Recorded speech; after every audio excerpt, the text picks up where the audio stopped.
Hi guys, fellow classmates. I basically just wanted to do this here because I thought that we were taught neural networks quite badly, specifically perceptron training. So I wanted to go over it myself. Take everything I say with a grain of salt because obviously he hasn't given us the actual results yet for either the tutorials or the tests. So I'm still not sure if this method works 100%, but I'm sure if there's someone that actually got a good result in the test, that if I did anything wrong, they can correct me. But this is what I've learned basically of perceptron trainings, and I'm going to try condense it down into a short little video for you.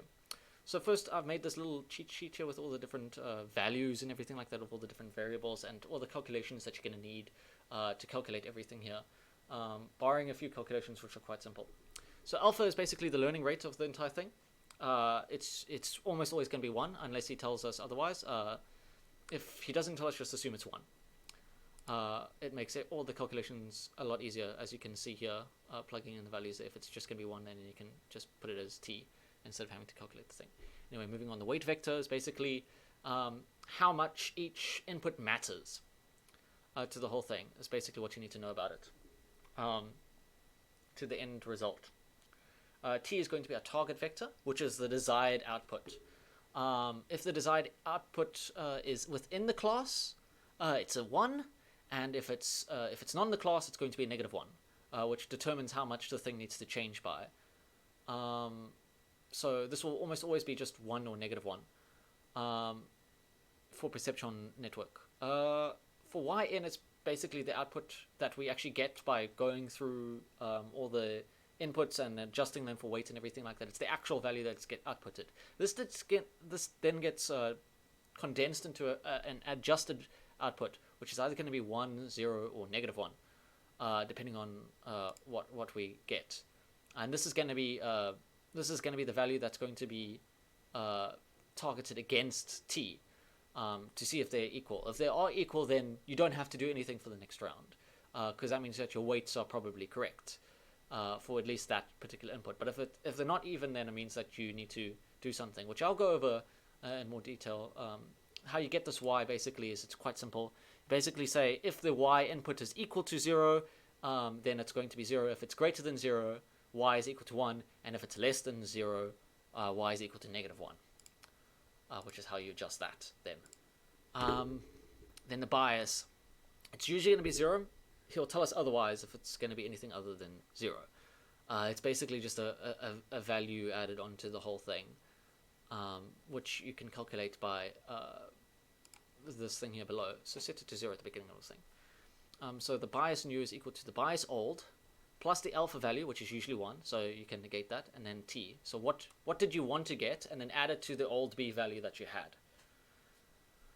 And then for the weights, how you calculate a new weight is that you take the old weight and then you add it to the value of its input, which was the last input it had, which is x. So if it's w1, it'll be x1 in this case here.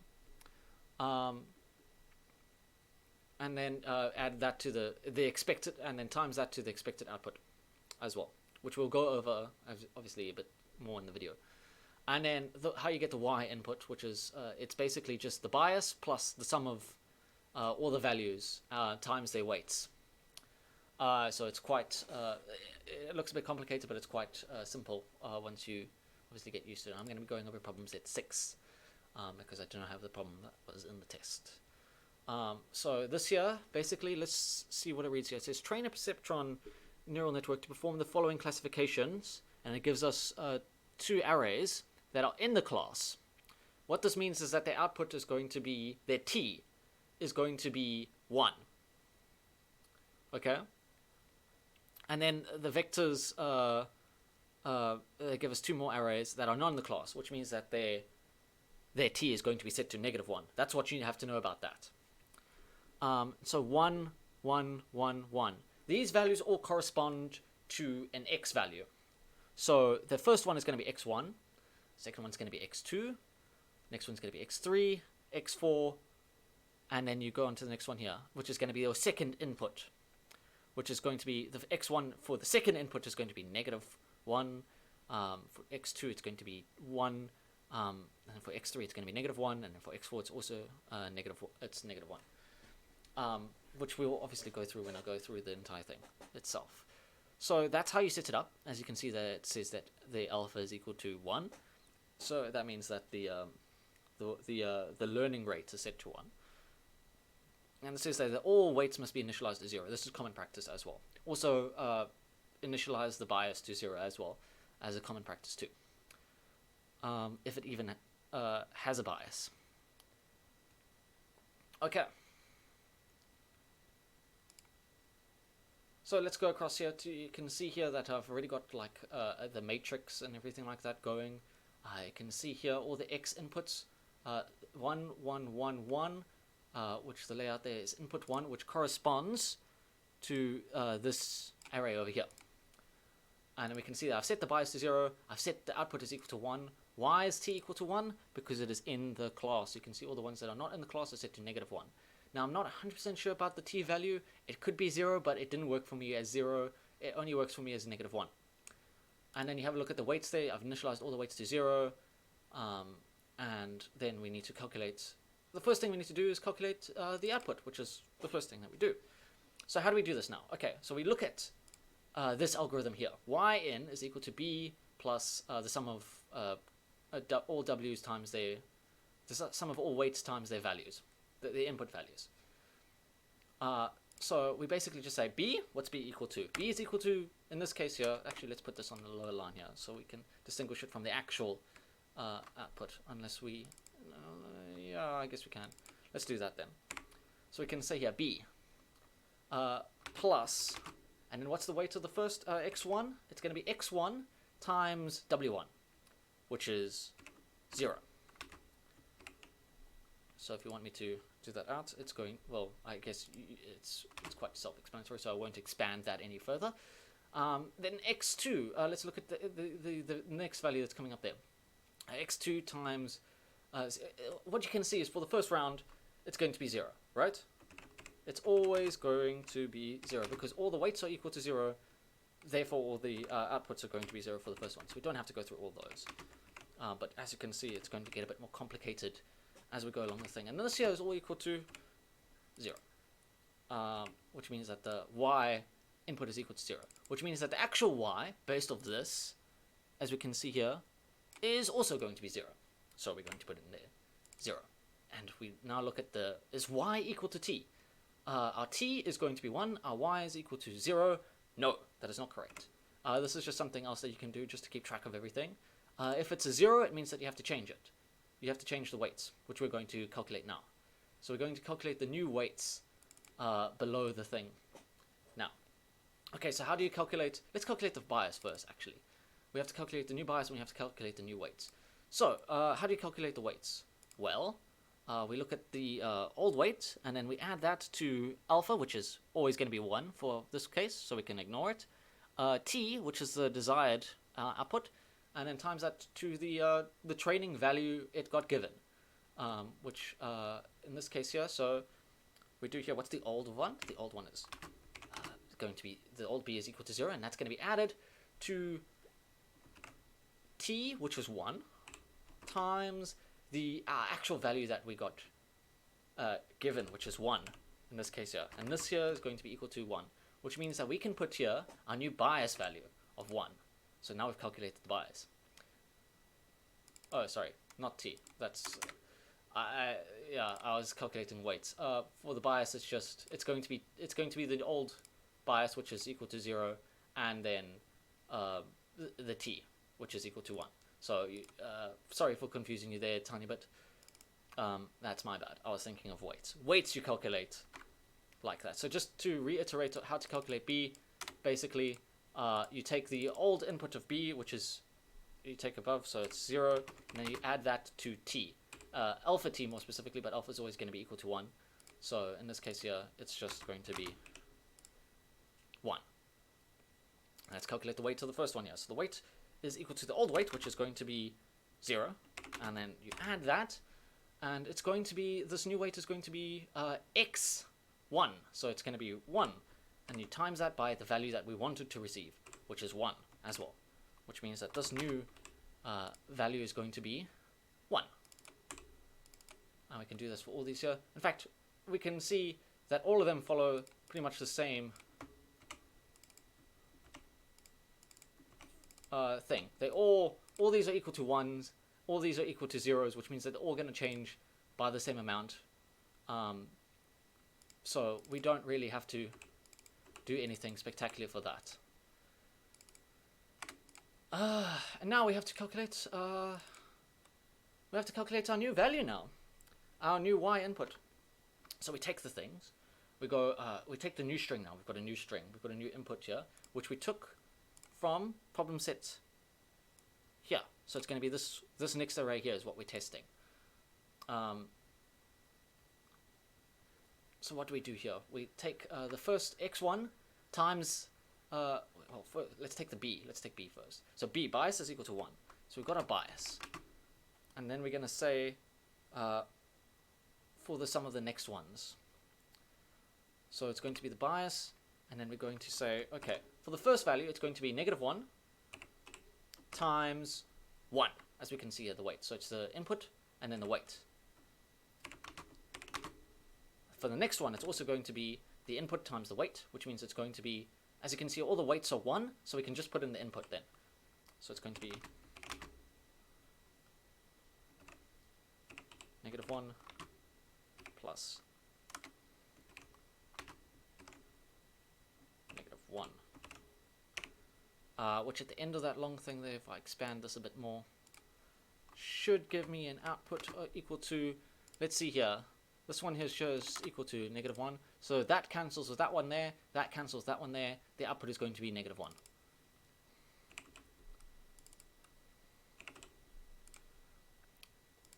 Now let's have a look here, what y value we're going to get from that. We can see here that if it's less than 0, which it is, it's going to be equal to -1. No matter what the value is, in this case here, it is actually equal to -1. Is the y equal to the t? -1? Is it equal to 1? No, it is not. So we've got to make some changes again, which means that we have to adjust these weights now accordingly. Let's adjust the bias first, which you can see the old bias that we had was 1, which we take it from the above value, and then the expected value is 1. So the new bias is going to be actually equal to 2, which is possible. We don't just work in 0s and 1s, we also can go lower than that, we can go higher than that. And so the new bias is equal to 1. Oh, sorry, 2. My bad. Then we go across then, and we have to calculate these new values now. So it's the old one, the old bias is going to be 1 for each of these. And then we have to just add the new expected output. So it's the expected output, which is going to be 1 for t, times the actual output, which in this case here is -1. And then that's going to give us a value of 0, which means our new weight here is going to be 0.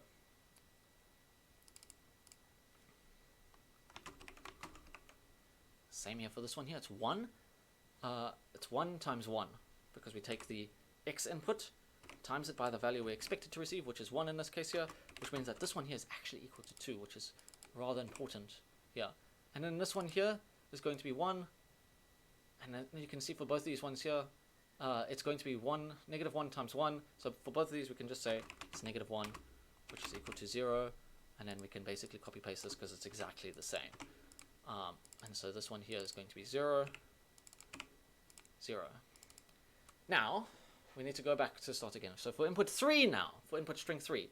Input string 3 is this input string here, which is not in the class, which means it gets a -1 for the t value. Okay, so we put in the bias first. So bias, which is 2. Whoops, let's do this on the line below. The bias is 2, and that's going to be added to the string now that we are getting from this thing, which is going to be a lot of calculations for us. So we can see that the first two are going to be 0, string 1, 3, and 4 are all going to be 0s. So we don't have to calculate them, because the weights of those ones are all equal to 0. But we do have to calculate the weight for 2. Because 2 here is going to be 1 times 2, which is 2. Which means that the new output value is actually equal to 4, which is quite a high number. Which means that our y, because it's a positive integer, is going to be 1. Is this what we wanted? No, it is not what we wanted. So it means we have to, again, adjust, change things. I should point out that at this point in the video, you kind of maybe get the rhythm and everything like that. For testing strings, the only thing that's different with all this is that the final weight that we achieve does not change. You do not change the thing. You do not change the weightings below here. You just calculate the thing as we've done here before, and then you just give the output. There's no expected output here, t, because we don't know the output, which is why we're training the algorithm in the first place. So that's all that you're calculating here, is you're calculating the output here. There's no t here. Okay, let's continue then. So we've got the old value, which is 0, plus the new expected value times the x1, which for in this case here is going to be equal to 1 times -1, which means that this new one here is actually going to be equal to -1. So the new weight here is equal to -1. Wow. So this weight here really doesn't matter that much at all with regards to correlation of data. We take the old one, which is 2. We add that one now to, it's going to be 1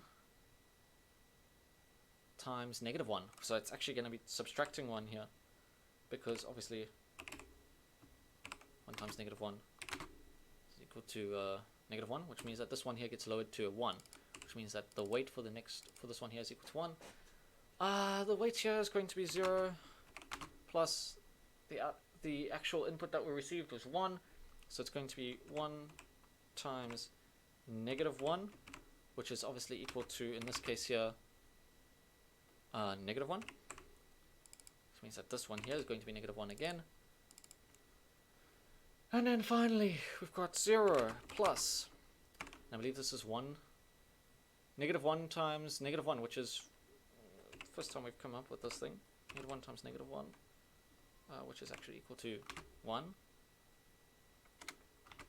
So this one here gets changed into 1, which is makes sense, right? If the data correlates, then make this way more for the whole thing. That's basically what we're doing here. And now we need to calculate the outputs again. Okay. Oh yeah, wait. First we need to calculate the bias. This is very, very important. We need to calculate the new bias, which I have not done. So we take the old bias, and then we add that to the expected output, which is going to be -1 here, as we can take it from here, which is then equal to 1. So the new bias is going to be equal to 1, which means we take the bias here. Bias is 1 plus. Whew! This is a lot of work, but hopefully he gives us a shorter string in the test. I'm not sure if he will, but, you know, we can pray to whatever deity or lack thereof that you believe in. Okay. Brain got a bit fuzzy there. So it's 1 times -1, which is going to be -1 for this one here, plus. For the next one, it is going to be 1 times -1, which is -1, plus. This is really looking pretty good for us. -1 times -1, which is going to be a +1, actually. Which means that these ones are all cancelling out now. So it's the final value here. Is it going to be 1 times 1? It's 1. Oh no! Which means that this entire thing here, basically, equal to 1. Output is 1. Value here is 1. Does it equal to the expected value? No, it does not. Now you can keep training this algorithm by going through them all again, based off these new weights and everything like that now, and you'll eventually get to a stage where it'll be y is equal to t, yes. If it does that twice in a row, it means you're pretty golden. It means that you're actually on the right path. I'm not going to do that now because I think that's a lot of work. I'm not 100% sure if he's also expecting us to do that or not. Maybe someone can tell us in the comments if he's expecting for us to train it so that actually algorithm actually works. And so what we're basically doing here now is we're testing the first one again here. We need to, based off this now, we also need to do the weight training now as well. So we're going to change this entire thing one last time, and hopefully it works out. So we've got -1 here, so let's calculate the b first. So it's going to be that value there, which is the b that we had previously, and that's going to be added to the expected output, which is -1, which means that our bias is now equal to 0, which means for this value here, the bias is going to be equal to 0, and therefore the final bias for all these things here is going to be 0, because these are just testing strings. Okay, let's go over W1. Okay, which is equal to the old weight, which is -1, sorry. And that's going to be added to the expected value, which is -1 times the actual input value, which is 1. So that means it's going to be -1 times -1. So this one really does not matter at all. Wow, it's a -2 for the weight for this one here, which means that this value here does not correlate to the data whatsoever. The number -1. Let's give it the next set of next one. So it's going to be 1 value of the old weight, and that's going to be added to the expected input, which is going to be -1. Whoops, let's just put it like this, and that's going to be times the expected output, which is -1, which means that it becomes a positive 1. So that means what's 1 plus 1, which is equal to 2, which means that this one goes back to being a 2 again, and this is the final weight for all these. Weight of 3 now. My voice is going to give out soon. We've got here -1, and then the expected value is -1, which means that it's going to be -1 times -1, which is equal to 1. So it's going to be -1 plus 1, which is equal to 0.